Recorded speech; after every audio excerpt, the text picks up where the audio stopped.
నాకు ఊహ తెలిసిన తర్వాత ఫస్ట్ గుండమ్మ కథ అండి, సూర్యకాంతం. బట్ చుట్టూతో ఎవరున్నారు? ఎన్టీ రామారావు గారు, నాగేశ్వరరావు గారు, ఎస్వి రంగారావు గారు, రాజనాల, రమణారెడ్డి, తర్వాత ఎల్విజి లక్ష్మి, తర్వాత హరినాథ్, జమున, సావిత్రి, మహామహులు, ఇంతమంది ఉండగా ఒక గుండమ్మ కథ అని సూర్యకాంతం మీద టైటిల్ పెట్టి సక్సెస్ అయిందండి. ఓకేనండి. ఆ తర్వాత అంటే హీరో హీరోయిన్ పేర్ల మీద ఎన్నో సక్సెస్లు ఉన్నాయి, కానీ ఒక క్యారెక్టర్ ఆర్టిస్ట్ని బేస్ చేసుకుని చేసిన తర్వాత అది సక్సెస్ అయిందండి. తర్వాత నెక్స్ట్ మీరు చెప్పినట్టు శంకరాభరణం. ఆ తర్వాత మర్యాద రామన్న అండి. మర్యాద రామన్న నేనే కాకుండా దాంట్లో హీరో కూడా ఇన్వాల్వ్మెంట్ ఉందండి. మర్యాద రామన్న అనేది నేను ఒక్కడనే కాదండి. అంటే హీరో ఆ ఇంటిలో ఉండే సమస్యని పాట ద్వారా ఒక సలహా ఇచ్చి నేను ఒప్పుకునేటట్టుగా చేస్తాడండి. అంటే నా కుటుంబ మర్యాద కాపాడినట్టే కదండి. అలాగే ఆఖరిలో కూతురు నీళ్ళలో దూకుతుందండి, ఆ హీరో పడిపోతాడు, అదే దూకుతుంది హీరోని సేవ్ చేయడం కోసం. ఆ తర్వాత హీరో జంప్ చేస్తాడు, మేము జంప్ చేయలేదు కదా. సో ఆ కుటుంబం ఒక మర్యాదను మళ్ళీ అల్టిమేట్గా కాపాడింది హీరో అండి. కాకపోతే ఏంటంటే నా నటన నచ్చో లేకపోతే ఇంకేదన్నా కానీ సునీల్ గారిని ఆల్రెడీ హీరోగా వాళ్ళు చూసేస్తున్నారు, చాలా బాగా ఆయన మంచి నటుడు, నటన, డ్యాన్స్ అన్నీ చేస్తారు అనేది వాళ్ళకి ఆల్రెడీ మైండ్లో ఉంది. బట్ కొత్తగా వచ్చి నేనేదో చేశాననేది ఆ రిజిస్టర్ అయిన దాన్ని అందరూ ఇలా చెప్తారండి, మర్యాద రామంలో మీరు మీరు అన్నట్టుగా. యాక్చువల్గా స్టోరీ పరంగా చూసుకుంటే ఆ కుటుంబ పరువు కాపాడి మర్యాద నిలబెట్టింది హీరో అండి. కథాగమనంలో అలా జరిగింది, కానీ మామూలు సగటు ప్రేక్షకుడి స్మృతి పదంలో మటుకు మర్యాద తప్పకుండా అండి. తర్వాత ఆ క్యారెక్టర్ గురించి అన్నారు కదా, రాజమౌళి గారు నాకేమీ ఆ క్యారెక్టర్ గురించి చెప్పడం కానీ ఇట్లా ఇట్లా ఉండాలి అట్లా ఉండాలని ఏమీ చెప్పలేదండి. ఎందుకంటే మళ్ళీ ఇందాక చెప్పాను చూడండి, మనం కాలుష్యం అవ్వకూడదు మన ఇది అన్నట్టుగా ఆయన సీన్స్ చెప్పేవారు. ఫస్ట్ ఒక సీన్ తీసి చూసుకున్నారు, అంటే ఊరికే కెమెరా పెట్టి డమ్మీ కెమెరాలు పెట్టి ఆర్టిస్టులను పెట్టి చూసుకున్నారు. అంటే నేను చేయగలుగుతానో లేదో, లేకపోతే ఆయనకి అవగాహన రావడానికో, లేకపోతే ఆర్టిస్టులందరినీ ఒక, ఎందుకంటే ఆ కుటుంబంలో జరిగేది కాబట్టి అందరూ కలిసిమెలిసి పనిచేయాలి కదండి, ఏదన్నా కానీ చేశారు, మరి ప్రాక్టీస్ చేయించారు. ఆ తర్వాత అసలు ఒరిజినల్ క్యారెక్టరు నేను చేసిన క్యారెక్టర్ మర్యాద రామంలో నా ఒరిజినల్ క్యారెక్టర్ కూడా అదేనండి. మీరు ఇంత మర్యాద ఇస్తే ఇంత ఇస్తా, మీరు ఇంత తేడా చేస్తే నా తేడా ఇంత ఉంటుందండి.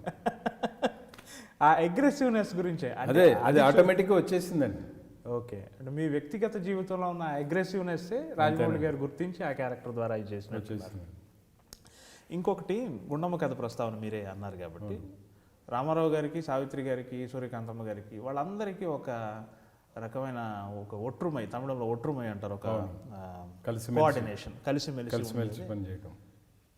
ఇక్కడ చూసేసరికి అంటే గుండమ్మ కథ చేసే నాటికి ఆ నటుల మధ్య కనీసం 20 సినిమాలు గతంలోనే షూట్ జరిగి ఉంటుంది. గుండమ్మ కథకి 1964లో గుండమ్మ కథ వచ్చే ముందే రామారావు గారు వీళ్ళంతా కలిసి యాక్ట్ చేసి ఉంటారు.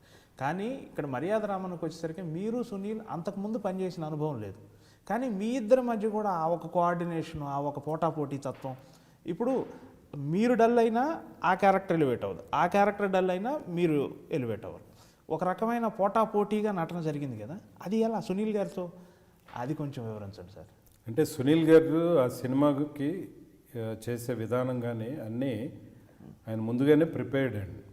ఓకే, అంటే రాజమౌళి గారు సినిమా చేస్తున్నాం మనం కాబట్టి ఇప్పుడు వరకు 135, 138 సినిమాలు చేశానండి నేను. అంత కామెడీ ఎరగదీసి, అంటే ఎంత రెచ్చిపోతే అంత ఇంకా రెచ్చగొట్టేవారు నన్ను. కానీ ప్రప్రతంగా నేను అసలు అంటే నటన అంటే ఏంటి, మామూలుగా చేయాలంటే ఏంటి అనేది ఇక్కడ తెలుస్తుంది నాకు. అదొక గొప్ప అనుభూతి అనేది ఆయన మనసులో రావడమే కాకుండా నాతో అన్నారు.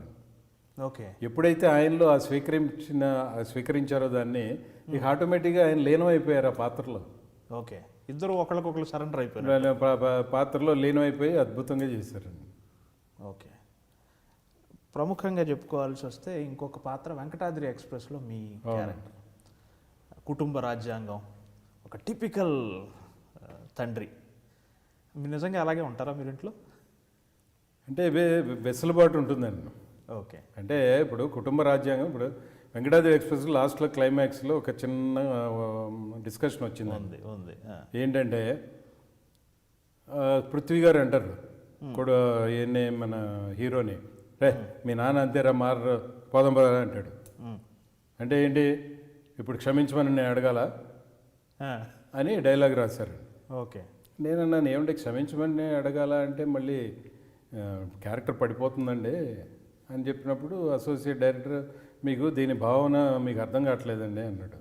సరే తమ్ముడు నా తప్పు అయి ఉండొచ్చు, మరి నాకు అర్థమయ్యేటట్టుగా నువ్వు చెప్పు అన్న. అంతలోపల చోటాకే నాయుడు గారు అబ్జర్వ్ చేసి వచ్చి ఏంటి సార్ ప్రాబ్లం అన్నాడు. ఇదండి అన్న.